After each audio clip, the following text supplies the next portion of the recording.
Like, maybe everything that I believe is wrong, my religion, my family, maybe we're on the wrong side of history. The last 3 books that I got are all like murder weapons, I swear to God. Look at this. What is... Why are they so big? Hello friends. So it was recently my birthday and I did some damage, so let's do a little book haul, shall we? You know guys, I have no self-control. It's fine. We know this is a thing, we know this is a problem, and that's why I'm always striving for self-control. I have a video where I talk about book unhauls, book journeys, book buying bans, but something I have learned is that I don't like limiting myself too much, to a reasonable extent. It was my birthday and I went a little ham and I had lots of fun going to a lot of bookstores and to the beach. So I mean, I don't regret any of these purchases. We'll see how I feel in a year. That's when I start to be like, why did I buy that book? Because I tried to get only books that I was super excited for, but there's some that slipped through the cracks that I bought because I was like, oh, no good reason, but ooh. First, I went to a smutty romance bookstore. I know, it was between this or Ice Planet Barbarians? Ice Planet Barbarians, I think is what it's called. I saw that and I just started cackling. I love the new illustrated cover, so much fun. But no, and not the vibe. So I went with Kasoko Jackson's newest release, I'm So Not Over You, which is all about a boy trying to get over his ex by fake dating.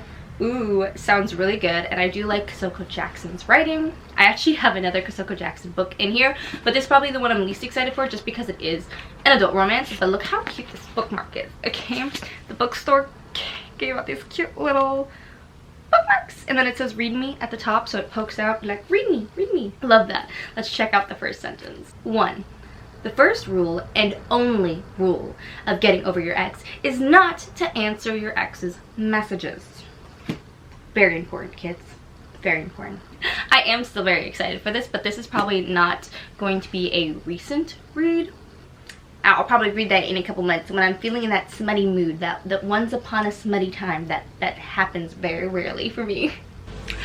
Ooh, this book I found out about when I did the Epic Reads list reaction. They came out with a list of like 50 some books that you should read during Black History Month or any month of the year, and this was on it and I had never heard of it. It's Upper World. I don't really know the premise of this besides the fact that it's based off of Socrates' story about men who live in a cave. One breaks out, goes to the upper world, and realizes there's like trees in the sky and all this beauty, so he goes back down to the cave and is like, yo, we're missing out, we need to go. And he tries to like set these guys free, and they're like, literally, I would kill myself rather than go venture and do something new. That's the story that I know. That's what I learned in school. So this is kind of based off of that upper world. Like, what if Socrates was right? What if there is an upper world? So I think it's slightly more dystopian, and somehow there's gangs involved. Like, the synopsis seems crazy to me. Let's check out this first sentence. The first chapter or excerpt is a little notebook thing, which is talking about the whole Socrates stuff. Chapter 1. It takes an impressive amount of stupidity and bad luck to not be in a gang, but still find yourself in the middle of a gang war.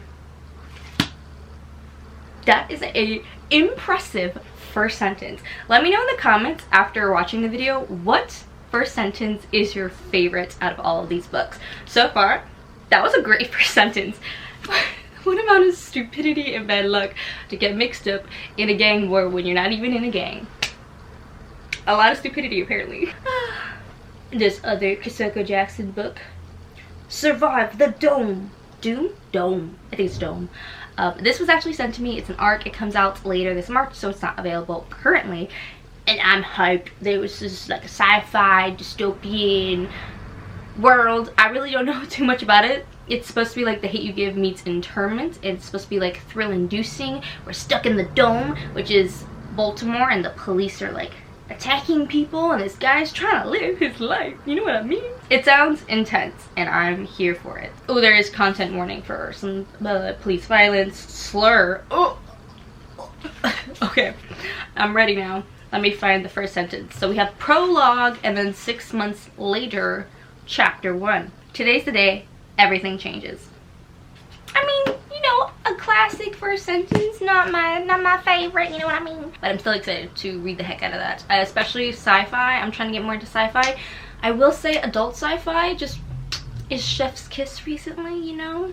But I won't get into it. I won't get into it. Ooh, this is a book I'm personally excited for because I'm hyped to be writing more screenplays.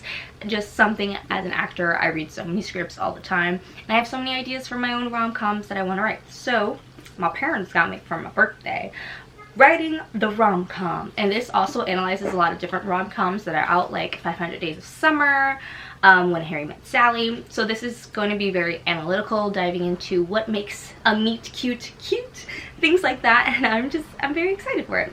I don't know if this first sentence is going to be good. Oh, so the first sentence of this book is, midway through the 2010s, the romantic comedy was declared dead. So it's talking about how rom-coms have come back. Love that first sentence. Why is that better than Survive the Dooms first sentence? Whoop. I didn't say it.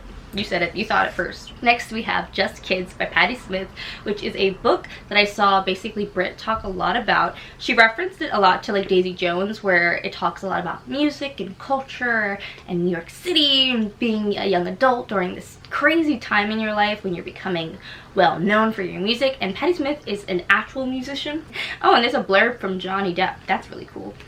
I'm hyped for this. I'm looking for anything that is Daisy Jones adjacent, you know what I mean? Anyone else? Like, that book just, you know, made me realize I love reading about music, even though I don't like listening to music very much. I'm hyped. The synopsis of this is very much kids growing up and life happening, and we're just going with the flow. But let me read the first sentence for you. Oh, I was asleep when he died. That's a real bad verse. That makes me sad. Oh no, I feel like this book is gonna be really, really touching. And I'm scared. Okay, let's do, I have another adult contemporary. Let's talk about it. We have Black Girls Must Die Exhausted, which is the sequel to, oh, I read that wrong. So Black Girls Must Be Magic is the sequel to Black Girls Must Die Exhausted, which I really, really loved and read last month. Gave a 4.5 stars, so I'm continuing on with the series. It was just released, and I'm a little bummed that this is shorter than the previous book. But, you know, the journey, I'm here for the journey. I'm here for the characters. That's it. There is an awesome girl group in here. Chef's kiss, and I really want to see what happens to them.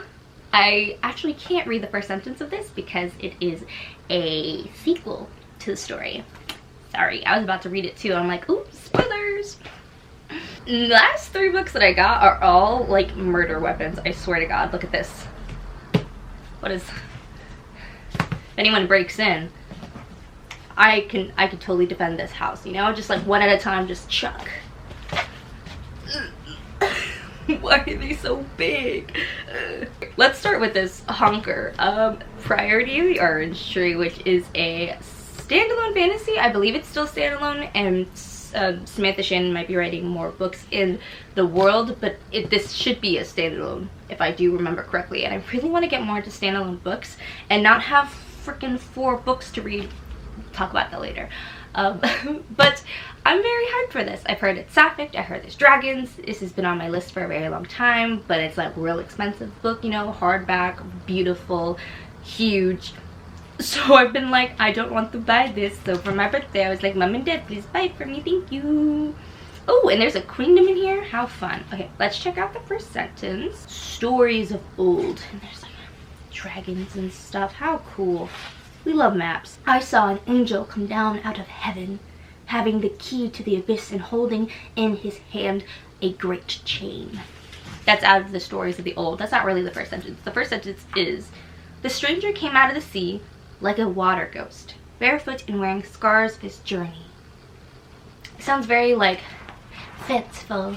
Ooh, barefoot, worn, just dragging his body out of the water. Ooh. Don't know why that's the sound that came to mind, but I'm very excited for this. It's real big. I do enjoy a long fantasy. That is my jam, my bread and butter. So I feel I have a large inkling that I'm going to enjoy this. Next is the book everyone and their mother have been talking about. Crescent City 2, also known as House of Sky and Breath. Which ain't nobody call it that. It's Crescent City, obviously. Like, that's just all what we refer it to. I enjoyed the first Crescent City. I definitely cried after that 70-page mark. If you know, you know. So I'm very excited to continue on with the story. I don't think the romance is like everything to me, which is interesting because I definitely love a good, like, what's it called? Love triangle? I almost forgot what it was called. Love a good love triangle. Love a couple to ship. I'm not too, like, shipping these characters in here. I'm like, okay, cool, whatever, have a good time.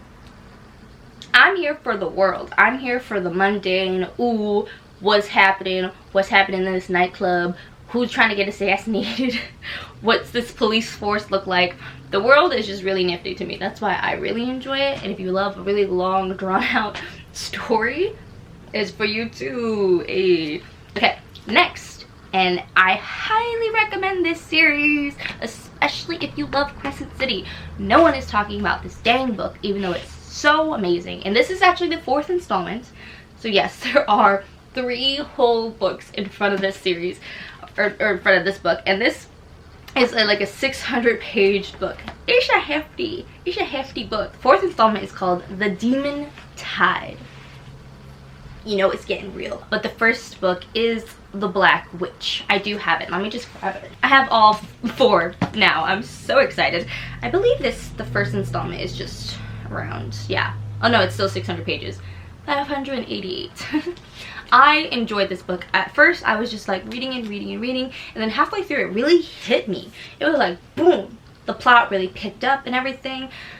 Basically, to describe this crazy world that's this book, this universe, is that in this world there's witches and different creatures, but witches are considered the top of the top, the creme of the creme, the, you know, queens and kings of the hierarchy, whatever. They're on top because there was this black witch about 3 generations ago who like killed a bunch of people and slaughtered and oppressed tons of different, you know, creatures and then just decided we're on top. Nearly wrote a whole religion about them being on top so that way they stay there. So 3 generations later, the descendant of this great black witch, the protagonist, I think her name's like Ella, something like that. She isn't as great of a witch as her grandma, which is kind of depressing for her family. But then she decides, like, I don't want to get married. I don't want to follow in the footsteps of my family. I'm going to go to university. I'm going to learn. And what does she learn at university? That, oh, like, maybe everything that I believe is wrong. My religion, my family. Maybe we're on the wrong side of history. This is definitely a magical series that talks a lot about racism and prejudice without having lots of brown people in the series. That's my only complaint, man. You know, but it's okay. It's okay because I understand the author's point, and I think it's a very good point. And I love how this character is really just beaten in this first book to really understand, hey, you have to question what people tell you, especially during this modern time and this crazy world that we live in. We really need to start questioning the normalcy of things and asking people like, hey, why do you think that way? Why should we do that? And follow up with our leaders and be like, well, how about we do this instead? Maybe let's not harm people. You know, ask good questions. So I'm very, very excited for this 4th installment. I quite literally might do a whole reading vlog where I try and read all 4 of these books together. I know I'm only holding up 2. It's because I'm weak. I don't want to hold up all 4 because they're, again, giant murder weapons. Like, it's just too much to be carrying. But yeah, those are all the books that I got for my birthday. So I didn't do too bad, I don't think. I did 1, 2, 3, 4, 5, 6, 7, 8, 9. 9 books. Not bad at all. And I did support a cute romantic, it was a smutty romance bookstore that I think is called The Ripped Bodice. Very apropos, very cute. And Small World Bookshop is a bookstore I go to frequently, so I supported some other bookstores besides Barnes & Noble, which I did semi-support just a little bit, just like 2 books, you know. I don't know why. There's a Barnes & Noble here in LA that always gets new releases before they're released. I found this book, like, my birthday was February 25th. I found this book then, and this book wasn't supposed to be released till March 1st, and it was just chilling on the bookshelf staring at me. I was just like, I'm gonna grab you, but I'm also wondering what the heck just happened. Editing just here. If you made it to this point in the video, leave down below this emoji so I know you are the real MVP. Yes. Thank you so much for watching. If you like my videos, make sure to check out my Patreon linked below. And thank you to my current Patrons. It means the world to me to have your support. And yeah, I'll also link above my unhaul playlist. I know you're probably watching book hauls. If that's your favorite video too, it's my favorite video too. I'll link my whole unhaul journey. It's like 5 videos of me trying to unhaul books and talking about why I'm unhauling, what my reading journey is. Highly recommend, especially if you now have the urge to be like, I need books. I need these books in my life. So definitely check out that playlist. I'll link it down below and here on the screen. I hope this video gave you a little bit more sunshine, and my heart really goes out to everyone in Ukraine and everyone being affected by these really horrible global issues. It's an interesting time we live in, and I hope my video can give you a little peace at least. Please donate money if you have the resources, or spend time reading and educating yourself. That's the least that we can do, okay? Thank you. Sending you lots of love and support. I will see you in the next video.